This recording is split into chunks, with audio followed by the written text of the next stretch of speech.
Hello guys, welcome to our channel. आज हम class 12th का चैप्टर नंबर 1 सॉल्यूशन का इंटेक्स क्वेश्चन 1.3 करने जा रहे हैं। Let read the question. Calculate the molarity of each of the following solution.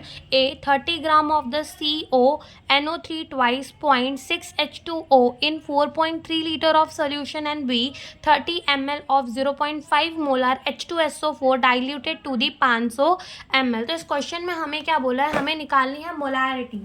हमें क्या निकालनी है? मोलारिटी। तो ए पार्ट से स्टार्ट करते हैं। हमें निकालनी है मोलारिटी। मोलारिटी का सिंबल बड़ा वाला एम होता है, ठीक है। तो मोलारिटी क्या होती है? Number of moles of solute divided by volume of the solution in litre. ये अपने मोलारिटी का फॉर्मूला होता है। तो देखो यहाँ पर अपन को गिवन वेट भी है और अपन को कंपाउंड दे रखा है, जिससे हम क्या निकाल सकते हैं? मोलार मास निकाल सकते हैं। और ऐसा कर कर हमें क्या पता चल जाएंगे? उसके मोल। बट बात आती है यहाँ मोलार मास की। मोलार मास, चलो मोलार मास निकालते हैं। जो कंपाउंड हमें गिवन है CONO3 ट्वाइस 0.6 H2O, इसका मोलार मास निकालते हैं। नाउ कोबाल्ट का मोलार मास कितना होता है? 59 होगा। डन। नाइट्रोजन का 14, ऑक्सीजन का 16 इंटू 3 कर देंगे ट्वाइस प्लस 6 इंटू हाइड्रोजन का कितना होता है? 1 होता है, और 1 इंटू 2 प्लस ऑक्सीजन का कितना? अगेन 16। तो ये हो जाएगा 59 इंटू 14, और 16 3 का कितना हो जाएगा हमारा? 48 हो जाएगा।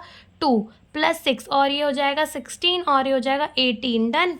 और ये हो जाएगा 59, और इन दोनों को प्लस करेंगे तो आएगा 62। 2 प्लस 6 इंटू 18। नाउ 50 इधर प्लस आएगा हमारा, ठीक। और ये 59 और 62 इंटू 2 करेंगे तो कितना आ जाएगा? 124, और प्लस इन दोनों को मल्टीप्लाई करेंगे तो आएगा 108, और अपना जो मोलार मास है वो आ जाएगा 291। ये हमारा मोलार मास आ जाएगा। नाउ अब अपन मोल्स निकाल लेते हैं, ठीक है। मोल्स निकाल लेते हैं। तो मोल्स कितना हो जाएगा? गिवन वेट है अपन को 30 ग्राम, डिवाइडेड बाय मोलार मास कितना आया? 291। तो ये हमारा मोल्स आ जाएगा 0.10 मोल्स आ जाएगा ना। अब मोलारिटी निकालना तो बहुत ईजी है। मोल्स मिल गए, 0.10 divided by volume of the solution कितना गिवन है हमें क्वेश्चन में?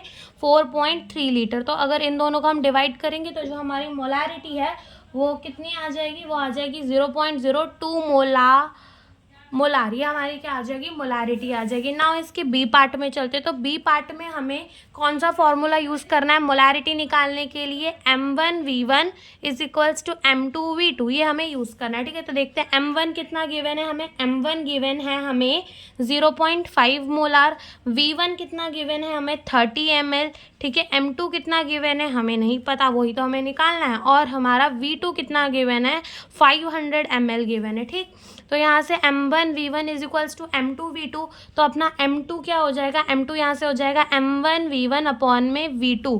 तो M1 कितना गिवन है? 0.5 इंटू V1 कितना गिवन है? 30 ml, ठीक है। 30 गिवन है, डिवाइड बाय अपना जो V2 है वो कितना है? 500 है। और इन दोनों को मल्टीप्लाई कर कर डिवाइड करेंगे तो जो हमारी M2 मोलारिटी है वो कितनी आ जाएगी? 0.03 मोलार। यही हमारा आंसर है। तो पार्ट ए का आंसर हमारा 0.02 मोलार होगा, और पार्ट बी का आंसर हमारा हो जाएगा 0.03 मोलार। और यही हमसे इस क्वेश्चन में पूछा था। Thank you for watching the video.